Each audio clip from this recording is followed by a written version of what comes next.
Hello दोस्तों, नमस्कार। स्वागत है आपका सौरभ सर स्टडी पॉइंट्स में।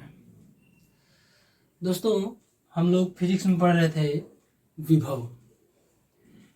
विभव में हम लोग फार्मूला प्राप्त किए थे V equals to U upon q naught, जिसका मात्रक आ गया था जूल प्रति कूलाम। इसको हम लोग लिखे थे वोल्ट। यानी कि विभव का मात्रक हमको क्या जानना है? वोल्ट जानना है या जूल प्रति कूलाम। तो आइए देखते हैं इसके आगे।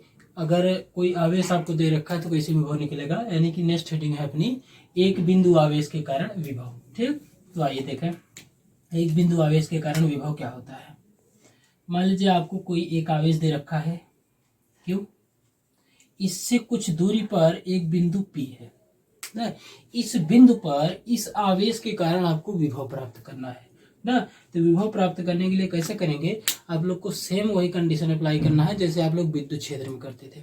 विद्युत क्षेत्र में भी क्या करते थे, एक आवेश दिया होता था जहां पर आपको विद्युत क्षेत्र की दिशा या विद्युत क्षेत्र प्राप्त करना होता था। हम लोग क्या मानते थे, एक परीक्षण आवेश ना। तो मान लीजिए आपकी यहाँ पर एक परीक्षण आवेश क्यू नॉट रखा है। ठीक, तो दोस्तों बताएं परीक्षण आवेश की प्रकृति क्या हुआ करती थी। हमेशा इसको हम कैसा मान के चलते हैं, धनावेश मान के चलते हैं। कैसा? धनावेश। ठीक, इसकी प्रकृति हमेशा धनावेश ना। परीक्षण आवेश माना हमेशा दिशा के लिए जाता है, दिशा इससे आप आसानी से प्राप्त कर सकते हैं। ठीक, तो आइए हम यहाँ पे अपना विभव प्राप्त करेंगे। तो दोस्तों विभव का बेसिक फार्मूला आपको आया था V equals to U upon q naught. Q naught को ही परीक्षण आवेश कहे। U फॉर स्थितिज ऊर्जा, क्या? स्थितिज ऊर्जा, स्थितिज ऊर्जा ना। तो आइए यू की वैल्यू लिखते हैं ना। तो यू बराबर फार्मूला होता है कि Q1 Q2 बटे में R। ठीक ना।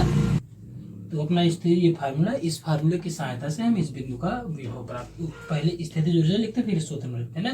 तो आइए देखते हैं स्थितिज ऊर्जा क्या आ जाएगी। तो U इक्वल्स टू के Q1 Q है, Q2 Q नॉट बटे में R। ठीक, अब इस फार्मूले में आप इसको उठा के रख दीजिए ना। तो रखिए, तो V इक्वल्स टू आपका आया के, आपका विभव ही आ गया। विभव का फार्मूला अब आपका आएगा U अपान क्यू नॉट। ठीक, तो आइए इसमें रख देते हैं ना। तो क्या है, ये आया है के क्यू नॉट बटे में R बटे क्यू नॉट। ठीक, तो देख लीजिए ऊपर भी क्यू नॉट नीचे भी क्यू नॉट, आपका ये क्यू नॉट से क्यू नॉट खत्म ना। आपके पास बचेगा क्या, देख लें जल्दी से क्या बच रहा है। V इक्वल्स टू के क्यू बटे में R। ये आ गया आपका एक बिंदु आवेश के कारण विभव। क्या? एक बिंदु आवेश के कारण विभव। दोस्तों सबसे इम्पोर्टेंट यहाँ पर है आपका कि विभव में आवेशों को सदैव चिन्ह के साथ रखा जाता है, चिन्ह के साथ रखा जाता। ठीक, हमेशा विभव में आपको चिन्ह के साथ रखें। देखिए हम लोग जितना पढ़ चुके हैं सब में चिन्ह को बार बार देखें। बल पढ़े हैं, बल में जब तक आपको दिशा की बात न करें चिन्ह से कोई मतलब नहीं है। विद्युत क्षेत्र पढ़ें, विद्युत क्षेत्र में भी दिशा की बात न करें तो उसमें चिन्ह से कोई मतलब नहीं है। यानी कि बल और विद्युत क्षेत्र दोनों में आपको जो चिन्ह है वह अगर सदिश रूप में पूछे तो चिन्ह रखना है, अगर केवल परिमाण पूछे तो चिन्ह नहीं रखना है। जबकि स्थितिज ऊर्जा और विभव में हमेशा आवेश को चिन्ह के साथ रखना है, क्योंकि स्थितिज ऊर्जा और विभव आपका अदिश राशि है, इसलिए इसमें परिमाण के साथ परिमाण दिया है तो पूरा परिमाण, नहीं तो चिन्ह प्लस दिया माइनस दिया जैसा सब आप एच टू एच रख देंगे। और विद्युत क्षेत्र में हमेशा ध्यान देना होता है। ठीक, ये हो गया। अब आगे हम लोग चलते हैं। ये तो केवल एक आवेश के कारण, फिर से वही कहानी का बल एक आवेश के कारण मिलता था, अध्यारोपण। विद्युत क्षेत्र में अध्यारोपण, स्थितिज ऊर्जा में अध्यारोपण, यहाँ भी वही अध्यारोपण ना। तो अध्यारोपण यानी एक आवेश के कारण हुआ। इसी प्रकार आपको n बिंदु आवेश के कारण, n बिंदु आवेश के कारण विभव ना, n बिंदु आवेश के कारण विभव। तो देखिए ठीक, Q1 Q2 Q3 dot dot dot dot Qn Q4 Q5 Qn मतलब अब हमको केवल एक के कारण सूत्र पता है, n 2 3 4 5 6 10 जितना भी मिले सब Qn। यहाँ मान लीजिए आपका एक बिंदु O है ना। इस बिंदु O पर इन सभी आवेशों के कारण अपने को क्या चाहिए, विभव। तो मान लीजिए ये वाली दूरी R1, R2, R3, इसी प्रकार ये क्या हो जाएगा, Rn हो गया ना। तो देखिए बल और विद्युत क्षेत्र के द्वारा यह बल और विद्युत क्षेत्र की तरह यह जो सदिश राशि नहीं है ना, उसमें आपको थीटा मानना पड़ता था, घटक लेना पड़ता था। इसमें ऐसा कुछ नहीं है, बस सभी के कारण अलग अलग निकालना विभव, उसके बाद सबका बीजगणितीय जोड़, यानी कि VO नेट अर्थात बिंदु O पर कुल विभव ना बराबर पहले आवेश के कारण V1, दूसरे आवेश के कारण V2, तीसरे के कारण V3, डॉट डॉट डॉट जितने आवेश लिख डालेंगे। तो आइए देखते हैं क्या आ जाएगा। V1 तो VO नेट बराबर KQ1 बटे R1, ठीक, प्लस KQ2 बटे R2 प्लस KQ3 बटे R3 dot dot dot dot KQN बटे RN। मतलब कुल मिला इसका कोई मतलब नहीं है, मतलब ये जितना आवेश दिएगा रहेगा, हम सभी का अलग अलग पहले निकाल करके बीजगणितीय जोड़ कर देंगे, अपने आप ही आपका आंसर आ जाएगा वैल्यू, ठीक, नोट करें।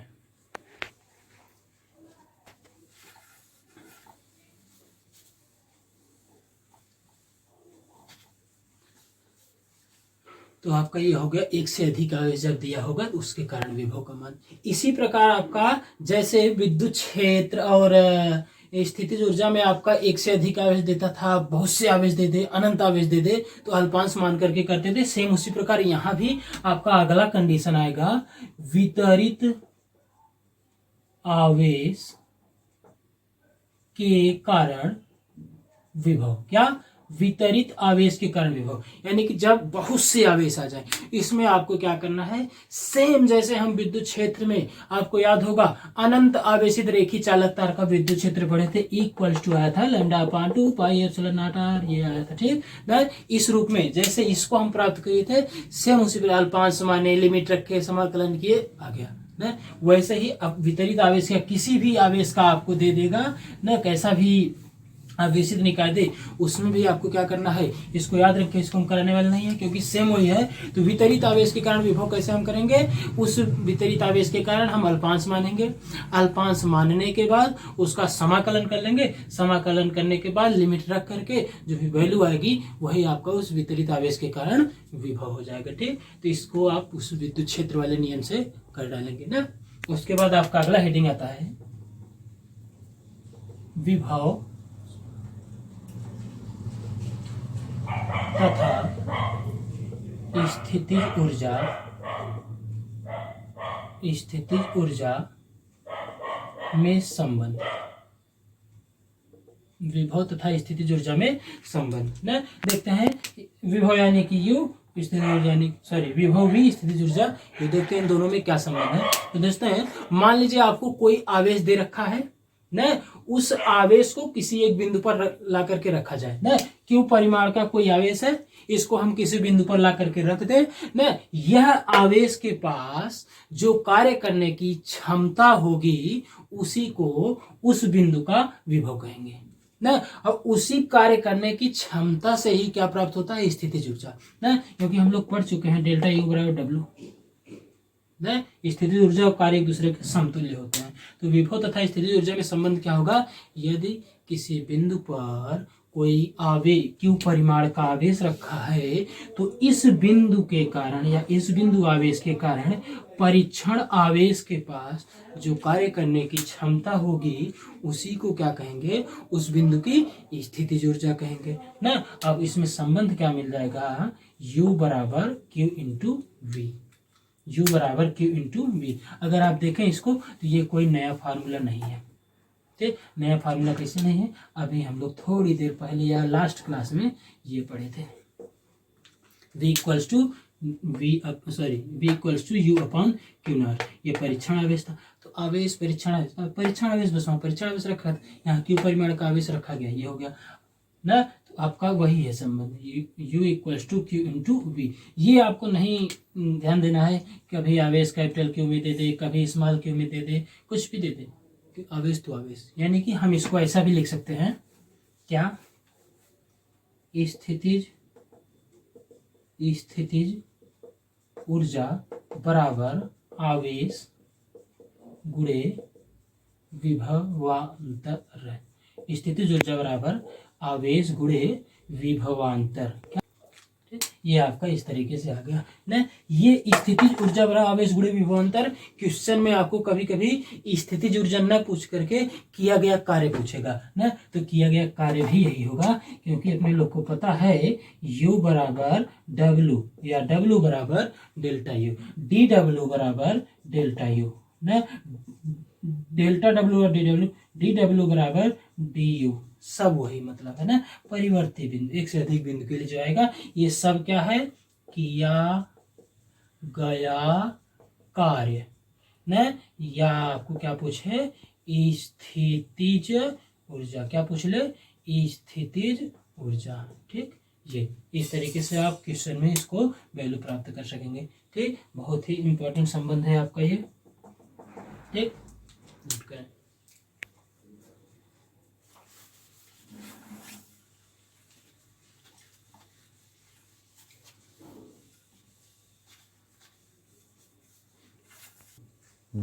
हाँ दोस्तों, अब हम देखते हैं अगला विभवांतर।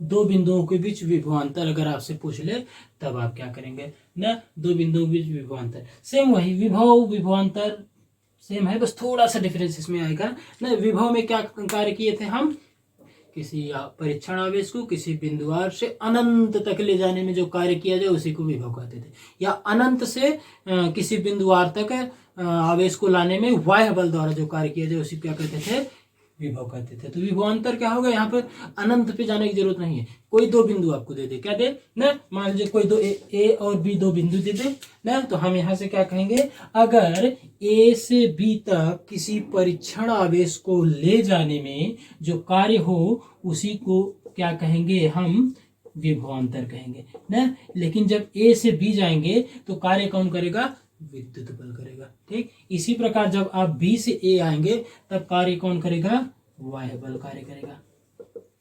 तो पहले विभवांतर की परिभाषा सुन लेते हैं।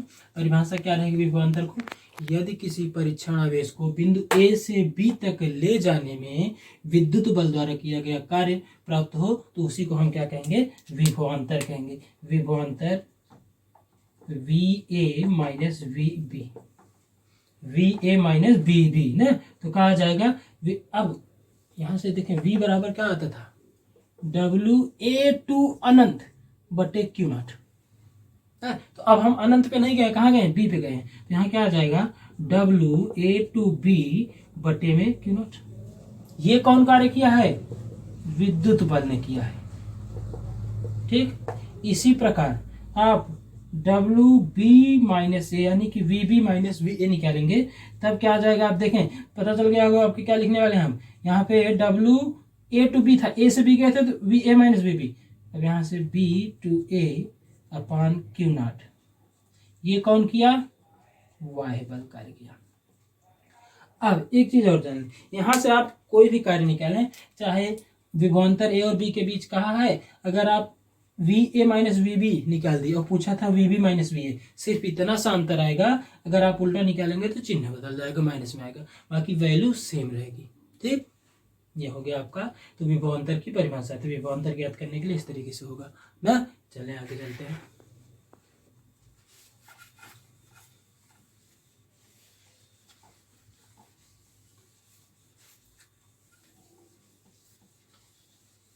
हाँ दोस्तों, आगे अपना इंपॉर्टेंट टाइम एक और आता है, विद्युत क्षेत्र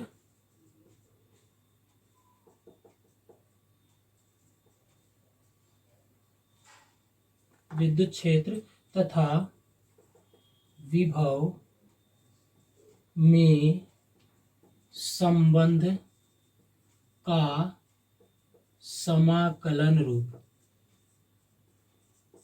विद्युत क्षेत्र तथा विभव में संबंध का समाकलन रूप, इस पर हर बार एक क्वेश्चन जरूर आता है। दो इसमें हम पढ़ेंगे, एक संबंध का समाकलन रूप, एक पढ़ेंगे संबंध का अवकलन रूप। दोनों में क्वेश्चन हमेशा बोर्ड एग्जाम में भी आता है, जेई अथवा आपका नीट में भी, दोनों एग्जाम में हमेशा इस फार्मूले पर, इन दोनों फार्मूले पर क्वेश्चन फिक्स रहता है। इसमें आपको करना क्या रहेगा, विद्युत क्षेत्र तथा विभव में संबंध का समाकलन रूप ना। तो संबंध का समाकलन रूप कब प्रयोग करेंगे हम, आप यहां से देखें, संबंध का समाकलन रूप, समाकलन रूप तब हम प्रयोग करेंगे जब हमको ई पता हो न, ई पता हो, ई मतलब विद्युत क्षेत्र न, ई पता हो, V A minus we B पूछा हो, यानी क्या पूछा हो, विभवांतर। अपने से अगर विद्युत क्षेत्र दे करके विभवांतर पूछ ले तो उसी को क्या कहेंगे, विभव, विद्युत क्षेत्र तथा विभव में संबंध का समाकलन रूप। देखते हैं इसमें कैसे पूछेगा, क्या दिया रहेगा। तो देखते हैं इसमें विद्युत क्षेत्र तथा विभव में संबंध का समाकलन रूप किस तरीके से होगा।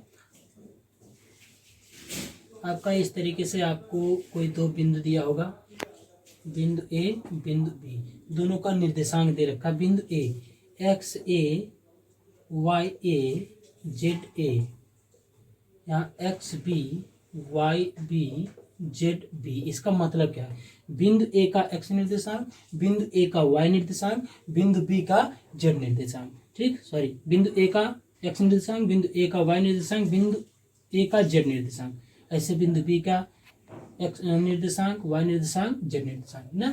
आपका इस तरीके से यहाँ से आपको एक विद्युत क्षेत्र दे रखा होगा। क्या दे रखा होगा, विद्युत क्षेत्र की दिशा ये हो गई। ठीक, अब इस विद्युत क्षेत्र में एक परीक्षण आवेश क्यू नॉट रखा है ना, एक परीक्षण आवेश क्यू नॉट रखा है। तो दोस्तों आप लोग को पता होगा, अगर किसी विद्युत क्षेत्र में कोई परीक्षण आवेश रखा है तो इस परीक्षण आवेश पर एक बल कार्य करता है जो क्या होता है, F equals to q naught e ना। तो अब आपको ये विद्युत क्षेत्र दे रखा है ना, आपको पूछा क्या है, बिंदु ए और बी के बीच विभवांतर। तो मित्रों कैसे करेंगे इसको, V A minus we B बराबर आपको पता है W A to B upon q naught ना।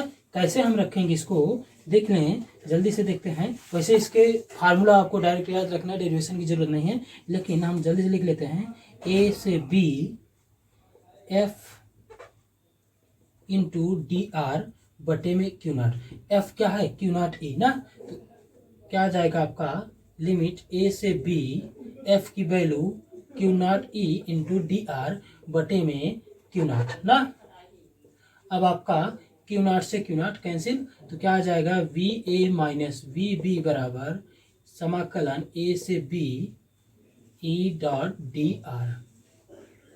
ये है आपका संबंध का समाकलन रूप। इसमें आपको एक इंपॉर्टेंट बात यह है, जो ए होगा, ए को कहेंगे निम्न सीमा या लोअर लिमिट, मतलब प्रारंभिक बिंदु। इसी को क्या कहते हैं, प्रथम बिंदु। जो प्रथम बिंदु होगा उसी को हम निम्न सीमा लेकर के चलेंगे ना। उसके बाद जो बिंदु बी होगा उसी को हम कहेंगे उच्च सीमा, उच्च सीमा यानी कि अपर लिमिट। ठीक, क्या कहेंगे, अपर लिमिट, या इसको ही क्या कहेंगे, अंतिम बिंदु या दूसरा बिंदु। ठीक, समाकलन रूप में आपका, संबंध का समाकलन रूप में आपको यही सबसे इंपॉर्टेंट टर्म ये है। आपको ई का मान दे रखा होगा, ए और बी पूछेगा, वी माइनस वी बी। तो इसमें आपको हमेशा लिमिट पहचानने याद रखना पड़ेगा कि लिमिट हम कौन सी रखें ए और बी के बीच। मतलब ए कहाँ से क्या कहे, क्वेश्चन में कैसे कहेगा, बिंदु ए और बी के बीच विभवांतर, ए और बी के बीच विभवांतर। ए और बी मतलब ए प्रारंभिक बिंदु हो जाएगा, छोटी सीमा है, निम्न सीमा कौन हो जाएगा, बिंदु ए ना, और बी के बीच अंतिम बिंदु या दूसरा बिंदु या अपर सीमा, उच्च सीमा क्या हो जाएगा, बिंदु बी हो जाएगा ना। इस प्रकार से इसमें हम रख करके प्राप्त कर सकते हैं। तो आइए देखते हैं इसको हम रखेंगे कैसे लिमिट को ना। आइए देखते हैं, इसको छापे। यहाँ थे V A minus we B बराबर ए से B E dot d r, यही आया था लास्ट में ना। तो आइए देखते हैं ए क्या है, ए उच्च सीमा है ना। उच्च सीमा में रखना कैसे रहेगा आपको, V A minus we B बराबर ई डॉट डी आर।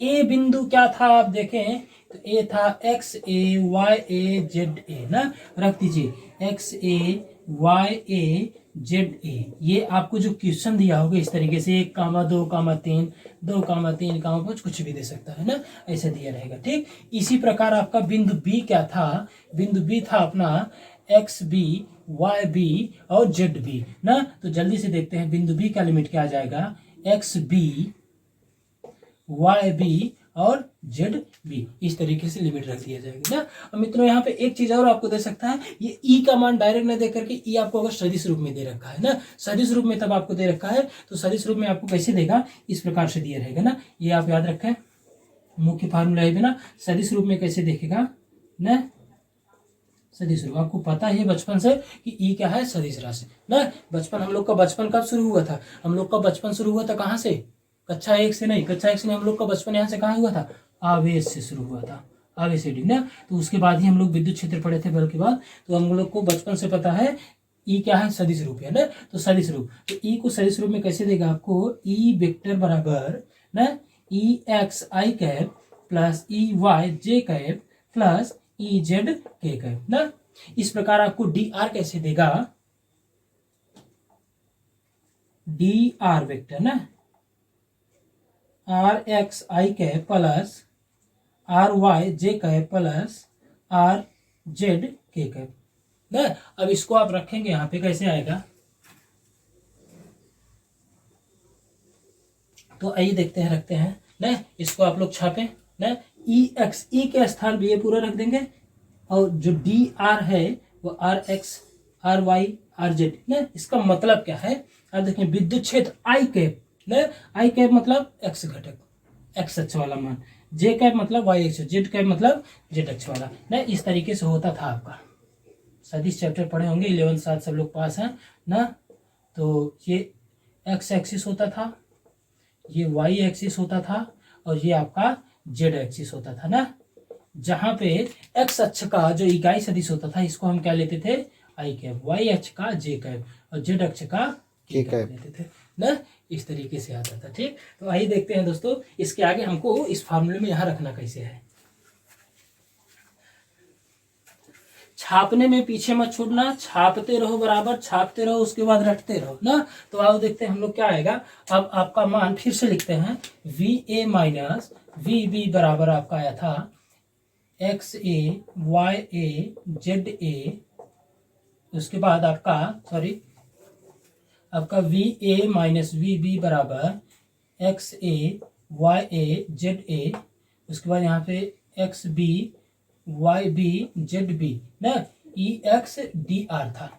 तो आइए रखते हैं वैल्यू, तो क्या आ जाएगा, ई एक्स आई कैप प्लस ई वाई जे कैप प्लस ई जेड के कैप ना, डॉट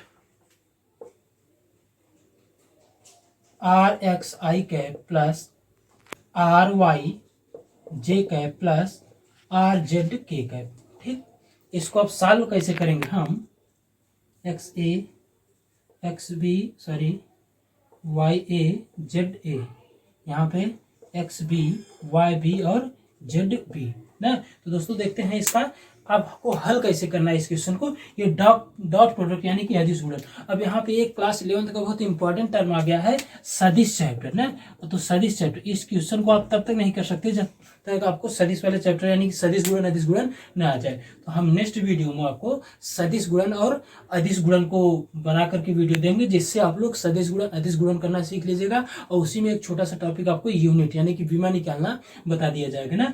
तो आप अभी तक लिए इसको समझें, हम नेक्स्ट लाइन में देखते हैं ये लिखा कैसे जाएगा ना। तो आपको देखें, ये आप आजा कैसे लिखेंगे इसको, ई एक्स आई कैप आर एक्स आई कैप एक साथ, ई वाई जे कैप आर वाई जे कैप, ई जेड के कैप आर जेड के कैप रख लेंगे तो आपका अदिश गुणन आएगा।